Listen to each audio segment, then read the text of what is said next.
Well, a few years back, I was on my way to Birmingham, Alabama. I've never told you this story. And I left at 5 a.m. from Wichita. I got to Atlanta. And I was on my way to Birmingham because our son Luke was playing in the NCAA regional tournament at the University of Alabama in Tuscaloosa. Well, I had never been in that neck of the woods before, so it was all new to me. I was excited to go, not only to watch Luke, but to see this incredible stadium. I had no idea the whole town of Tuscaloosa is built around the football stadium. It's amazing. So, as I like to do, I was seated next to a person that I struck up a conversation with. Now, how many of you are surprised by that? And I said, "What do you do?" He said, "What do you do?" He told me that he's an industrial psychologist. I said, "Okay, that's interesting. Tell me more." An industrial psychologist. He said, "That means that I focus on the practice of psychology in corporate America." He said, "I'm swearing you to secrecy about who I work for. You're a pastor. You have to keep my confidence." I said, "I promise. I won't disclose who you work for." He said, "I represent several Fortune 500 companies, and I'm an executive recruiter. And when people are going through the process of being hired, they ask me to screen them."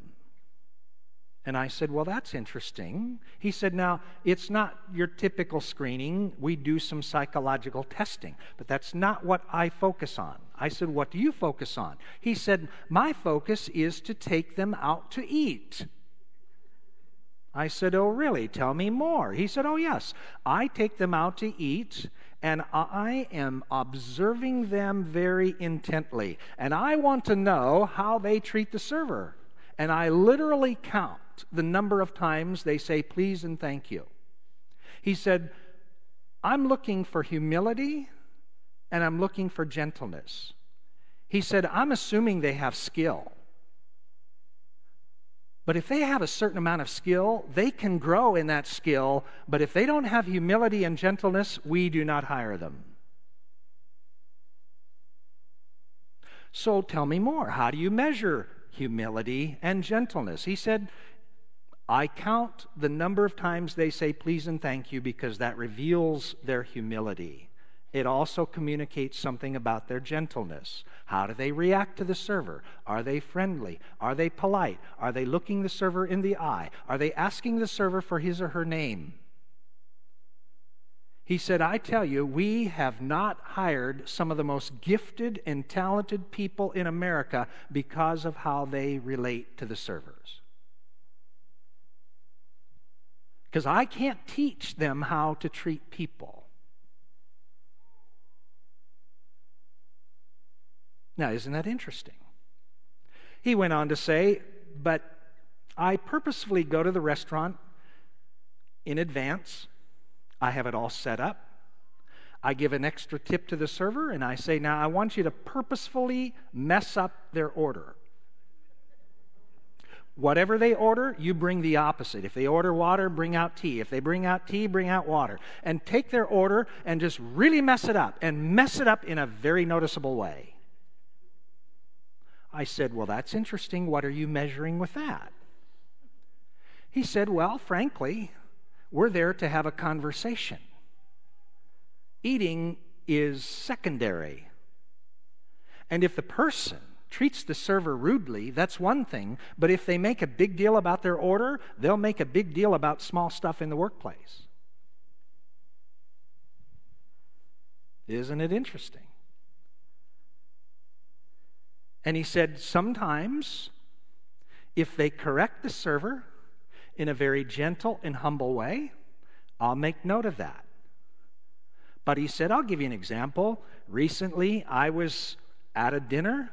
The employee that I was screening Everything was delivered to him. It happened to be him in that situation.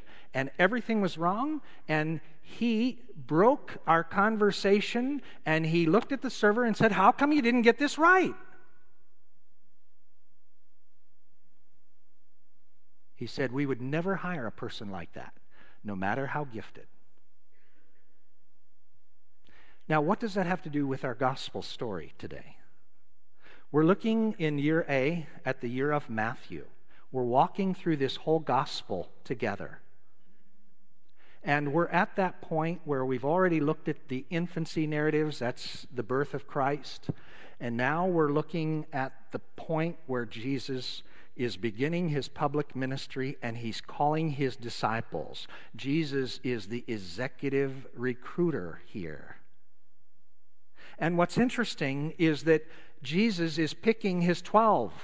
He could have gone to Jerusalem. He could have gone to Jerusalem, the center of Jewish life, where the Harvard and Yale and Princeton types would be. They were the most educated. They were the most learned about Jewish law and Jewish practice. They were the ones before whom people would literally bow and say, "My rabbi, my teacher, my rabbi, my teacher." That's where you would think he would go in order to get the best talent. That's not where Jesus went. You would think that he would go to his hometown of Nazareth because, after all, these are people that he was raised with. I mean, it would have been a lot easier to say, "Johnny, I've known you when you were knee-high to a grasshopper." Now, that's a Montana expression. Do you know what that means? If you know, tell me after the service. "Johnny, I've known you.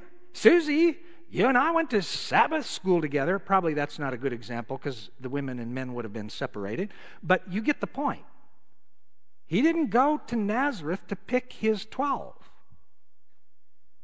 Instead, he goes to this place, Capernaum, on the Sea of Galilee, the northern part. We were just there.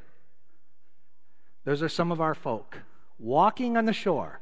The story today took place in this, right where you're watching, looking. Jesus would have walked right on that shore. This is the shore nearest Capernaum. He would have walked on that shore. The people there would have been mending their nets. That's what James and John were doing. And Jesus would have walked right by them. Now let me ask you, did Jesus just randomly come to Capernaum and just randomly say, "I want you"? I have a feeling, like the executive recruiter, he probably was there to watch them. He was there to listen to them. He was taking it all in. And he said, "These are my people." That's the very beach, if you will, upon which Jesus walked, upon which the disciples to come would have been sitting, mending their nets.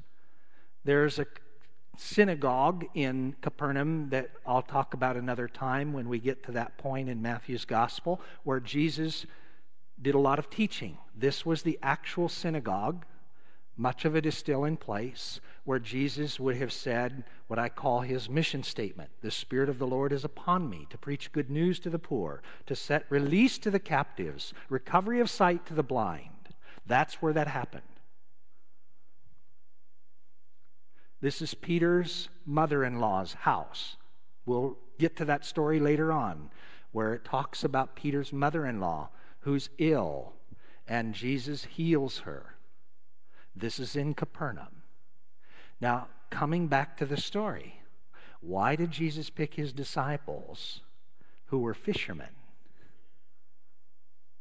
who were carrying on the family business?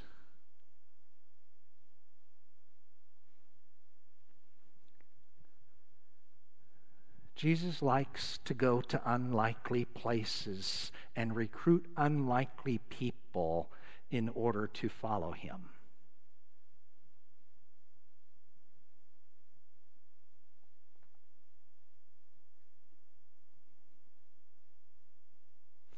There's a Anglican priest named Father Sam Wells who is at the parish called St. Martin in the Fields in London. It's the largest Church of England in the whole of England. Much of England is in disrepair when it comes to faith. There's a lot of decline in the practice of the faith, but not in this parish.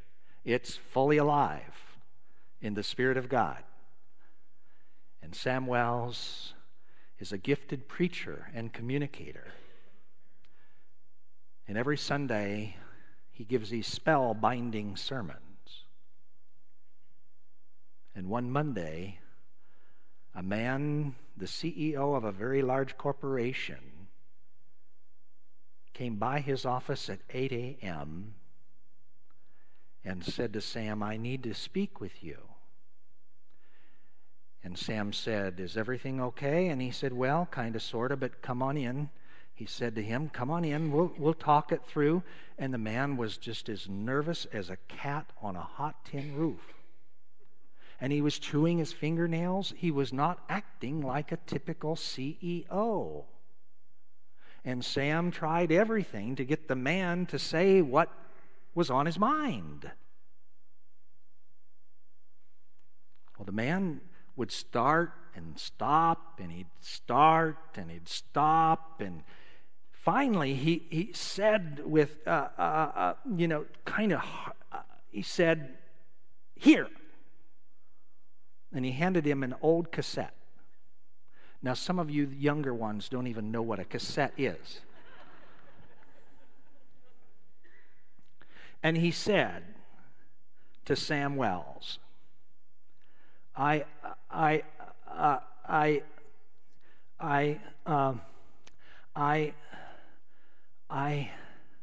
want to be a Christian.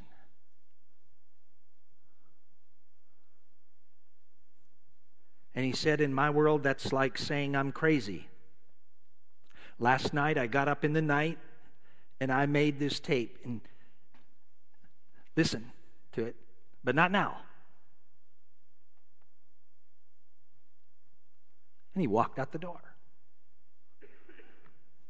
For that man, handing over the tape was as momentous as Peter and Andrew setting down their nets, and Peter and James and John walking away from their boats.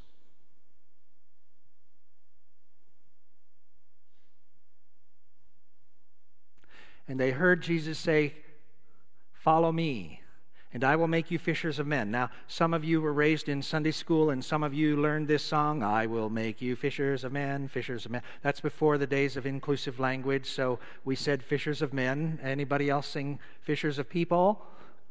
"I will make you fishers of men, fishers of men, fishers of men. I will make you fishers of men if you follow me, if you follow me, if you follow me. I will make you fishers of men if you follow me."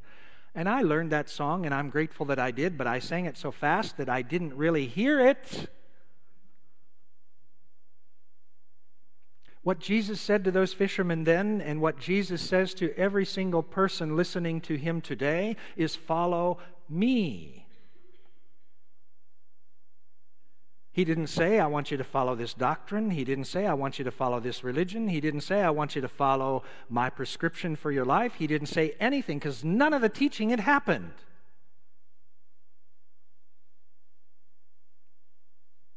He simply said, "Follow me." Now, bringing the psychologist back into the story here, I said to the psychologist, "You know, you're taking your lessons right out of the playbook of Jesus." He said, "Well, what do you mean by that?" I said, "Well, Jesus said, 'Come to me, all you that are weary and are carrying heavy ladens or burdens, and I will give you rest. Take my yoke upon you and learn from me, for I am gentle and humble in heart." I said, "You told me that you're seeking humility and gentleness. That's what Jesus is all about."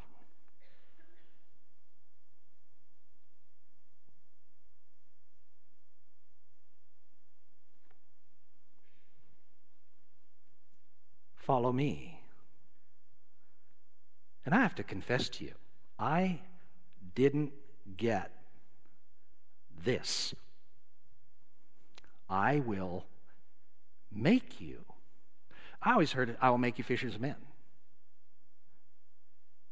But that's not how Jesus gave it according to the original language. He said, follow me, pause, and I will make you. What? I will shape you. I will take you. I will work with you.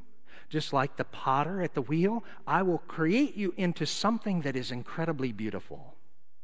I will make you.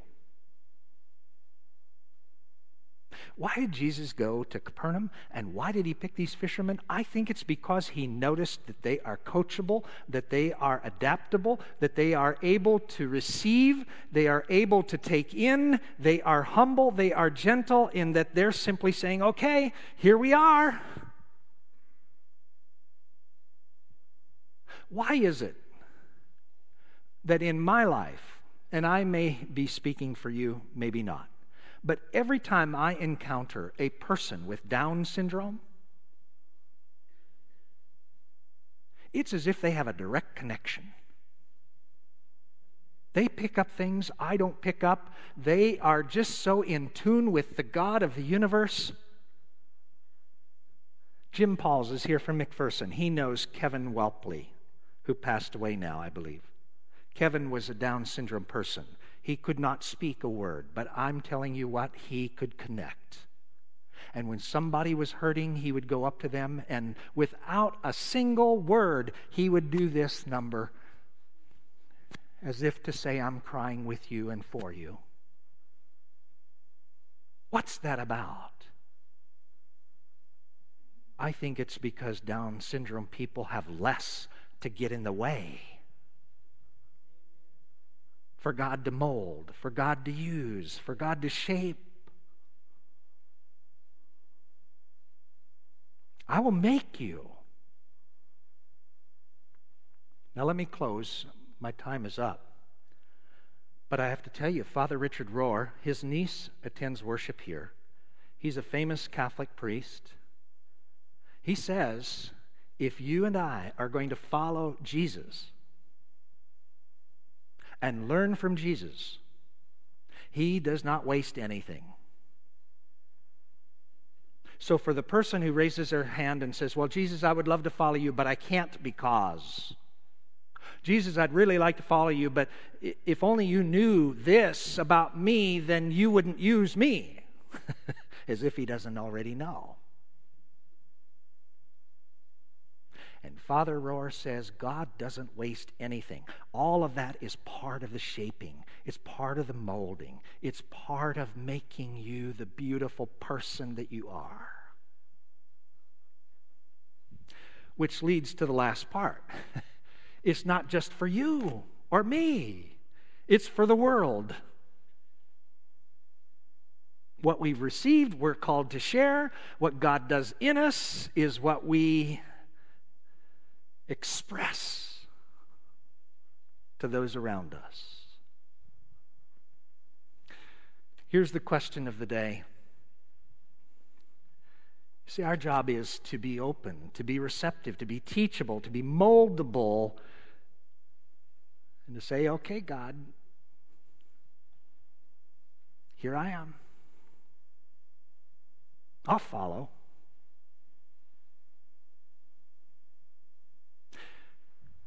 Some of you know I have a very strong belief that Mary, the mother of Jesus, was 13. One of my favorite places to go is Nazareth. I love Nazareth. And I love it because you see Mary, age 13. Why did God call a 13-year-old to give birth to the Savior of the world? I think if Mary would have been 30 or 20, there would have been more to get in the way. She simply said, here I am.